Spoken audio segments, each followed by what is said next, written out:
Hari Senin, siang itu aku berencana untuk mengunjungi salah satu temanku yang rumahnya berada di daerah Kopo, Bandung.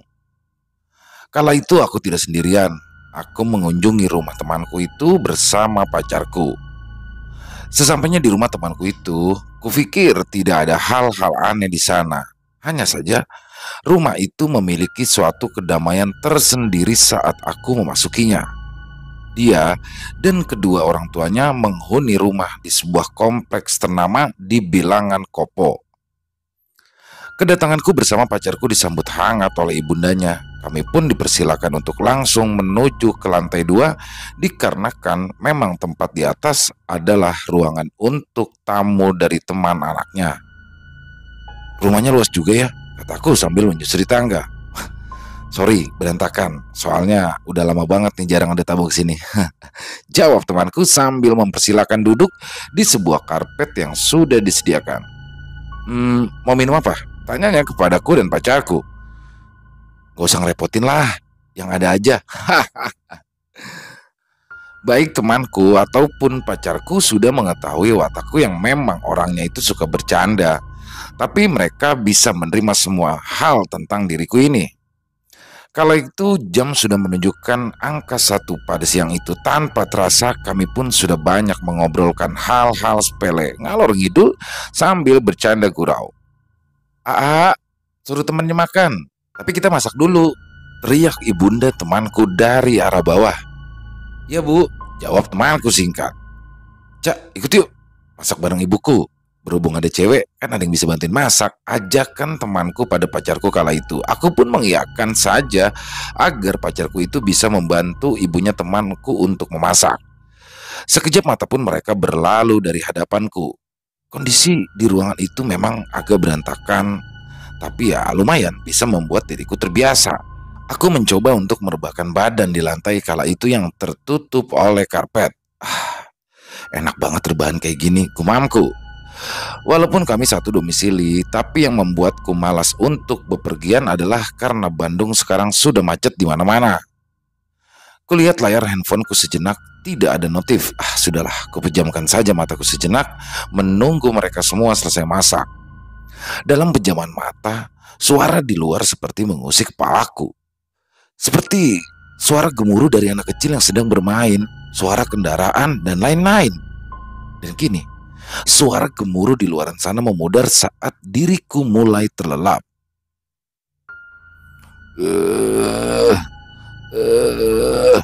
Tiba-tiba saja suara aneh terdengar di telingaku. Sebuah suara yang sepertinya orang yang entah dia menahan sakit atau apa. Aku yang dalam kondisi seperti itu hanya bisa mengucapkan istighfar. Astagfirullah, astagfirullah. Suara langkah kaki pun terdengar di tangga. Semakin kesini suaranya semakin mendekat. Kukira sesuatu hal buruk menghampiri, ternyata di balik lorong gelap tangga itu temanku yang muncul. Kenapa? Kok muka lu pucat gitu? Katanya dengan penasaran. Gak apa-apa, barusan ketiduran, jawabku dengan setengah ngos-ngosan. Pacar lu di bawah tuh, lagi masak sama ibu. Dah, biarlah mumpung ada perawan di sini, suruh aja masak sekalian ya. Imbu temanku sedikit menenangkanku yang saat itu tengah mengalami hal yang aneh. Temanku pun kembali menanyakan hal serupa, tapi keadaanku berangsur membaik karena ia mengajakku berbincang mengenai apa yang akan dilakukan kehidupan ke depannya.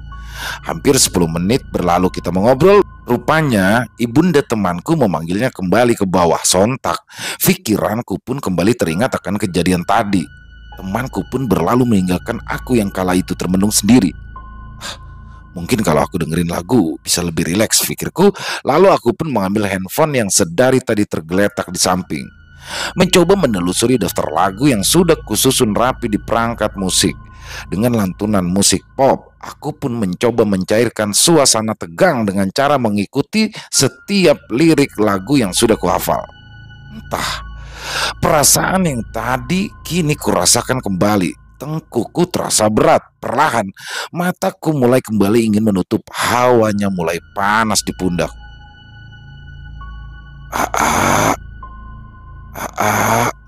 Kini suara itu kembali terdengar, berbeda dari yang tadi.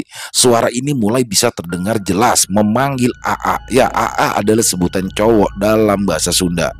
Suara panggilan itu terus mengusik di telinga bersamaan dengan suara lagu dan suara dari mulutku yang bernyanyi, suaranya seperti jelas ada di telinga. "Makanan udah siap bro, turun yuk ke bawah." Tiba-tiba temanku yang entah kapan sudah berada di ujung tangga memanggilku untuk turun ke bawah.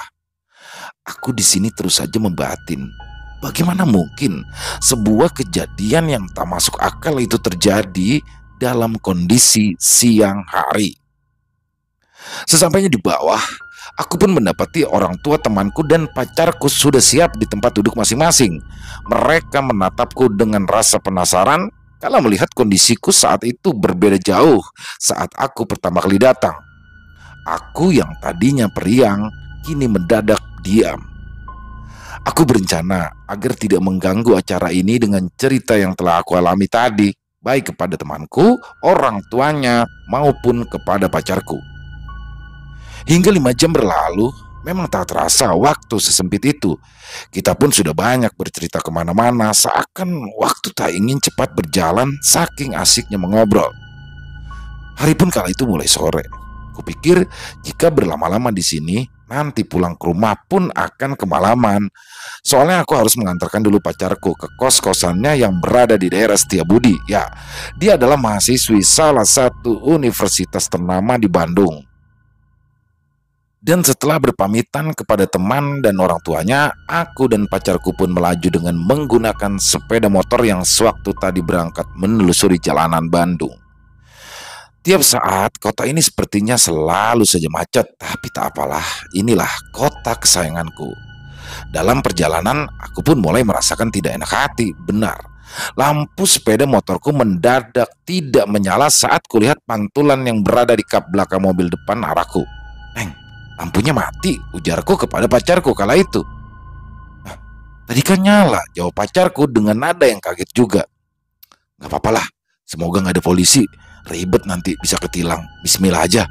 Ku coba untuk menenangkan dia juga, padahal aku pun kala itu mulai merasakan kejanggalan. Kenapa lampu motor jarak dekat dan jarak jauhnya mati? Padahal dari berangkat tadi ke rumah temanku semuanya dalam kondisi baik-baik saja. Azan maghrib telah berkumandang, sedangkan kami masih dalam perjalanan belum sampai ke kos pacarku. Apalagi kala itu aku juga harus menempuh jarak yang lumayan jauh, sebab dari Setiabudi ke perumahanku menempuh waktu 1 jam lagi. Akhirnya kami pun tiba di kosan pacarku. Tanpa berlama-lama aku pun pamit dengannya dan memohon doa agar nanti pulang dalam keadaan selamat sampai tujuan. Dengan memberikan salam, aku pun melanjutkan perjalanan dengan sepeda motor kembali, masih dalam keadaan tidak karuan. Menjalankan sepeda motor pun agak kencang. Di tengah perjalanan pulang, hujan turun dengan deras. Astagfirullah, ada-ada aja sih, gumamku menggerutu. Ku kesampingkan sepeda motorku dan ku kenakan jas hujan yang memang sudah tersedia di dalam jok motor. Kembali perjalanan pun aku tempuh dengan kondisi motor tak ada lampu dan hujan yang terus mengguyur jalanan. Penglihatanku pun agak sedikit kabur saat kondisi seperti itu, apalagi hari itu sudah malam. Kulewati jalan geger kalong yang tentu saja minim pencahayaan. Bukan alasan yang logis memang, tapi mau bagaimana lagi? Kondisi motorku juga lampu tak menyala. Kalau dipaksakan jalan ke kota, nanti dapat pelanggaran karena lampu masih dalam keadaan gelap dan terpaan hujan ke wajah. Aku menyusuri jalan. Saat mendapati pertigaan, aku malah membelokkannya arah ke kiri. Seharusnya ke kanan, ke jalan terusan geger kalong. Entah, sepertinya ada yang tengah mengendalikanku. Dalam keadaan bingung seperti itu, mendadak sepeda motorku mati total. Astagfirullah, batinku kaget. Kala itu keadaan benar-benar gelap. Dengan keadaan panik, aku masih tetap melajukan sepeda motor. Untung saja jalanannya itu turunan, tapi tetap saja membuatku semakin cemas karena jalanan Bumi Sariwangi memang sangat gelap dan minim pencahayaan. Aku pun mencoba berdoa agar semua hal buruk tidak menimpaku. Membayangkan hal seperti itu, rupanya kala itu jalanan menanjak. Dengan cepat, aku pun turun dan mencoba menuntun motorku sambil setengah berlari agar segera sampai di atas. Kulihat remang-remang dari kejauhan ada cahaya kendaraan dari arah depan. Semakin terlihat jelas memang, tapi setelah memberhentikan motorku, cahaya itu seperti tidak melaju. Suara tertawa yang entah dari mana asalnya membuatku sangat terkejut. Semakin jauh suara itu, semakin membuat bulu kuduku berdiri. Itu pasti halusinasi. Itu halusinasi. Aku nggak boleh panik dalam situasi seperti ini. Come on, come on. Hidup dong motor, gumamku sambil mencoba menyela engkol motor. Rem. Motor kembali menyala. Aku yang tengah panik langsung saja menaiki motorku. Kulihat cahaya kendaraan yang tadi berada di depanku sudah menghilang. Bodo amat, yang penting udah nyala. Bismillah, selamat sampai tujuan. Kembali aku tarik gas dari handle dan menyusuri jalan lembah teratai. Mungkin malam itu sedang hujan, jadi kendaraan pun sepertinya tidak ada yang berlalu lalang, apalagi melewati jalan perumahan. Plak! Sesuatu seperti menghantam bagian belakang helmku. Aku yang saat itu sedang menjalankan motor dengan pelan langsung memberhentikan laju sepeda motorku dan mencoba menengok ke arah belakang. Hal apa yang menyebabkan helm dan kepalaku itu sampai terhuyung? Kulihat kala itu tak ada batu atau apapun. Firasatku di sini mulai memburuk lagi. Aku yang memutuskan ingin melanjutkan perjalanan kini mulai terperangah ketika aku melihat sosok wanita yang berdiri di tengah jalan sambil berusaha melihatku dari balik rambutnya yang menjulur ke bawah. Dalam beberapa detik, aku tak bisa berkata apa-apa, mematung dengan mata yang masih melihat sosok itu. Dalam hatiku coba berzikir, berdoa sebisaku agar menguatkan imanku kepada Allah dan agar bisa mengusir sosok yang kini tengah berada persis di hadapanku. Balik lagi ke Kopo. Suara itu seperti berada di kepalaku dan membuat aku pusing karena memang suara itu sama persis dengan suara wanita yang sudah menggangguku tadi di rumah temanku di Kopo. Semakin ku coba berdoa, semakin dia menghampiriku dengan kaki sebelah yang ia seret. Ia mencoba mendekatiku, aku yang masih dalam keadaan mematung, tak bisa mengucapkan satu kata pun. Dia semakin mendekat. Kini sosok itu mulai terlihat dengan jelas. Wanita dengan baju lusuh serta kulit yang pucat pasi mencoba menjulurkan tangannya ke arahku. Langkah kakinya semakin mendekat. Tintin! Suara klakson motor yang berada di belakangku membuat terkejut. Berbarengan dengan sosok itu hilang dalam sekejap mata. Kang! Seorang bapak-bapak menepuk pundakku dan membuatku tersadar dari kondisi mematung. Astagfirullah, ucapku dengan sedikit memakan badan. Kenapa Kang diam di tengah jalan? Tanya bapak itu yang penasaran melihatku. Nggak tahu Pak, motor saya tiba-tiba mati. Saya tadi sepertinya saya lihat hantu, jawabku dengan ucapan yang terbata-bata. Akang mah ada-ada aja. Udah, Akang mau kemana? Ayo bareng sama saya aja. Kasihan hujan gini, gelap lagi. Ajak si bapak-bapak itu yang kala itu menggunakan motor khas tahun 70-an. Aku yang masih dalam keadaan tidak menentu itu pun mengangguk menandakan setuju dengan ajakannya. Lalu kami pun melintasi kawasan perumahan yang entah namanya aku pun lupa untuk mengingatnya. Akhirnya kami pun sudah keluar dari jalan yang dari tadi minim pencahayaan, kini sudah ada cahaya dari tiap rumah-rumah yang berjejer di samping kiri dan kanan jalan. Kang, sudah mau keluar ke jalan Cihanjuang. Saya ngantrinya sampai sini aja ya. Saya permisi, mau balik lagi ke tempat tadi soalnya kan rumah saya di sana, ujar bapak itu seraya meninggalkanku yang kala itu berada persis di sebuah jalan raya. Aneh.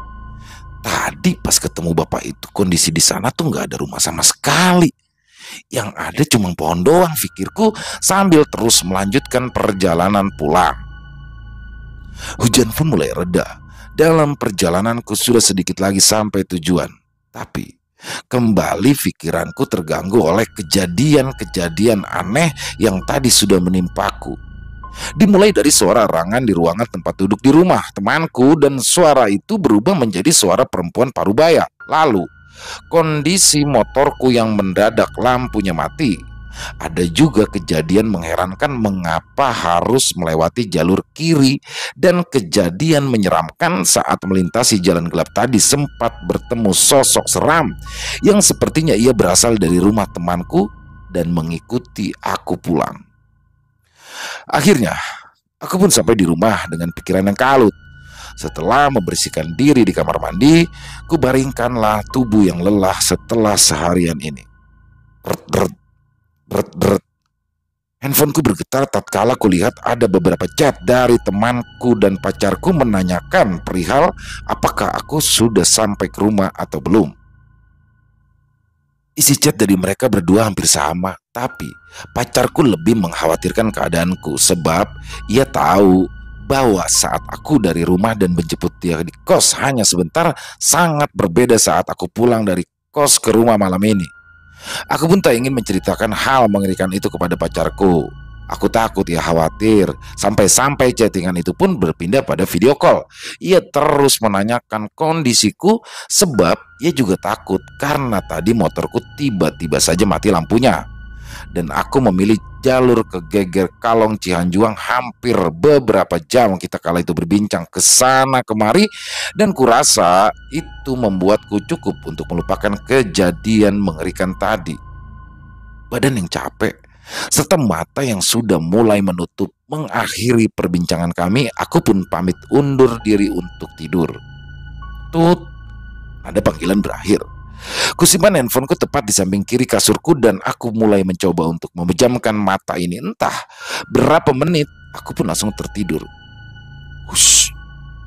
Terpaan angin kencang membuatku langsung terbangun dari tidurku. Setelah aku membuka mata, betapa terkejutnya aku kala mendapati kini aku berada persis di ruangan tempat temanku tadi dikopok. Jantungku berdebar, mataku menyusuri setiap sudut ruangan itu. Kok aku bisa di sini lagi? Gumamku dengan sedikit ketakutan. Belum berakhir rasa kagetku, tiba-tiba saja ruangan itu berubah mencekam. Setiap tembok seakan bergerak dan menghasilkan retakan. Aku beranjak dari posisi tidurku itu dan berencana untuk mencari temanku, menanyakan mengapa aku bisa sampai di rumah ini lagi. Tapi langkahku terhenti saat sebuah suara yang tak asing kembali lagi terngiang. Suara itu terus memanggil-manggil seakan ingin mengajakku ke suatu tempat. Ku tengok ke segala arah agar mencari sumber suara itu, dan akhirnya suara itu hilang. Namun kini berganti dengan suara langkah kaki di tangga. Kupikir itu adalah temanku. Lantas aku pun berlari menuju tangga. Sesaat kemudian, astagfirullah, aku pun berteriak kencang ketika apa yang kulihat kini adalah sosok wanita menyeramkan yang sudah kulihat tadi di tengah jalan. Tubuhku terhuyung ke belakang. Kaget yang luar biasa, sambil terduduk dan mematung, sosok itu pun mulai menampakkan dirinya. Kulihat sekarang tak samar. Di balik rambutnya yang menjuntai ke depan persis seperti hantu-hantu dalam film. Wajahnya penuh dengan luka dan belatung, mulutnya menyeringai dengan gigi yang seperti taring, dan yang membuatku mual adalah sebuah cairan yang menggelantung dan memenuhi daerah mulut serta dagunya. Mulut itu bergerak terbata-bata, ingin hati untuk berdoa dan melafalkan lantunan ayat suci Al-Quran. Namun mulut ini hanya bisa menganga tatkala sosok itu kini mulai menjulurkan tangannya seraya berkata, "Diam di sini, jangan pergi." Dengan suara yang parau dan wajah yang mengerikannya itu, sosok itu perlahan mulai mendekat. Dengan langkah kaki yang diseret sebelah, ia pun membuat raut wajahnya semakin menyeramkan. Di tengah ia berusaha untuk mendekat, suara tertawa melengking memekik di telinga. "Gak bakal balik.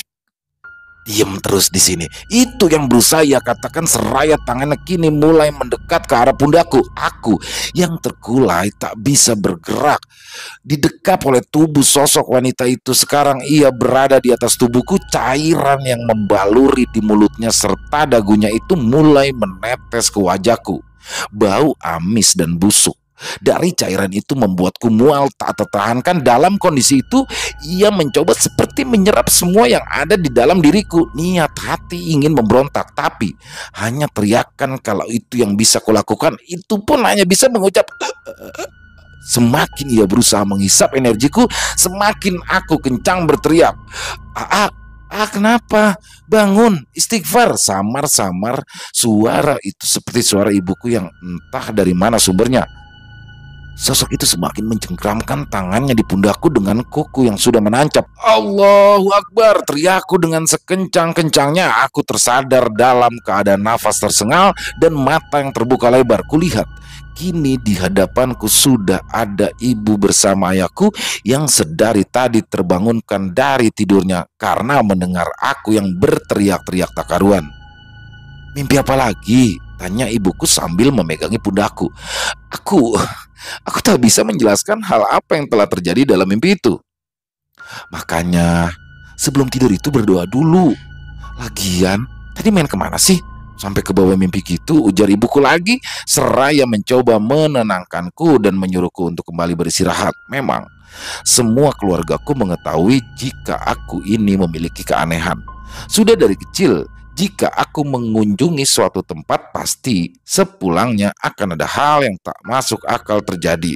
Bahkan sosok-sosok penghuni suatu tempat itu seringkali menghinggapi tubuhku dan mengikutiku sampai ke rumah. Dan saat kondisiku sudah benar-benar baik, aku pun melafalkan doa dan mencoba untuk memejamkan kembali mataku. Besok aku berencana ingin menceritakan perihal apa yang telah terjadi seharian itu kepada temanku dan pacarku. Dalam beberapa menit, tubuhku pun mulai setengah tak sadarkan diri dan mulai terlelap kembali. Namun, sebelum benar-benar terjatuh ke alam mimpi, suara parau itu kembali terngiang. Nanti bakalan datang lagi. Setelah itu, aku benar-benar terlelap dan keesokan harinya aku pun menceritakan hal itu kepada temanku dan pacarku. Tapi aku mencoba untuk tidak mempermasalahkan hal ini baik kepada temanku ataupun pacarku. Aku biarkan mereka menjadi khawatir bahkan sampai melakukan hal-hal aneh. Selesai. Wow, luar biasa kisahnya. Sekali lagi, kisah ini singkat tapi padat banget ya. Horornya tuh dari awal kayak nggak berhenti-berhenti sampai apa ya, saya ngos-ngosan nih. Keren-keren banget. Dan saya suka nih horor-horor kayak gini yang kayak apa ya, terus gitu ya. Jantung kita dipacu terus berdetak. Dan semoga teman-teman bisa terhibur ya dengan kisah yang barusan kami bawakan. Dan semoga saja ada hikmah yang bisa kita ambil dari kisah tadi. Yang jelas nggak enak banget kalau kayak gitu. Dan pasti ada mungkin beberapa teman-teman yang pernah merasakan seperti itu ya. Terutama untuk yang kalau banyak orang bilang tuh rusuk renggang ya. Ketika datang ke suatu tempat yang baru, mungkin bisa dihinggapi atau diikuti sampai ke rumah. Dan itulah yang tadi dirasakan. Luar biasa. Dan sekali lagi semoga teman-teman terhibur. Dan silakan dibuang yang buruk-buruknya, dibuang aja. Kalau memang tidak ada yang baik nggak masalah, dibuang saja semuanya. Buat yang punya komentar silakan bisa ditulis di kolom komentar atau hanya sekedar saling menyapa silakan. Insya Allah kami akan membalasnya satu persatu. Yang suka dengan videonya bisa diklik tombol like-nya, tombol jempolnya. Dan buat yang belum subscribe, yuk diklik tombol merah subscribe-nya agar teman-teman bisa mendapatkan notifikasi dari konten-konten yang akan kami upload selanjutnya. Dan buat yang punya kisah, yuk bisa dikirimin ke 087845094752. Kami ulangi 087845094752. Silakan mungkin yang punya pengalaman horor ya atau pengalaman suram tentang masa lalu yang belum berani menceritakan kepada siapapun, bisa diceritakan di sini dan kerahasiaannya akan dijamin. Ya, ditunggu ya teman-teman ya, dikirim via WA aja lah. Kalau lewat email, aduh agak ribet. Saya jarang meriksa email. Ya, dan sekali lagi, jadi kami mencoba memberikan ini ya, variasi horor dalam horor. Jadi kalau di ekstrim kami upload agak panjang, agak durasi lama, mungkin buat teman-teman yang kurang suka dengan durasi panjang bisa di Ilo bercerita ya. Jadi kita mencoba memberikan variasi saja, tapi tidak menutup kemungkinan kedepannya nanti Ilo bercerita pun akan meng-up dalam durasi yang panjang juga. Jadi di sini kayak kayak apa ya, kayak sisi liar seorang Ilo mungkin ya. Jadi itu aja deh. Buat teman-teman, sekali lagi saya mohon maaf apabila ada kesalahan dalam berkata-kata dalam pembawaan kisahnya tadi. Mohon dibukakan pintu maaf. Dan sampai jumpa lagi di konten-konten kami selanjutnya yang pasti tidak kalah serunya, masih bersama saya Ilo di Ilo Bercerita. Salam sehat, sukses selalu untuk kita semua. Amin amin ya robbal alamin. Waalaikumsalam warahmatullahi wabarakatuh.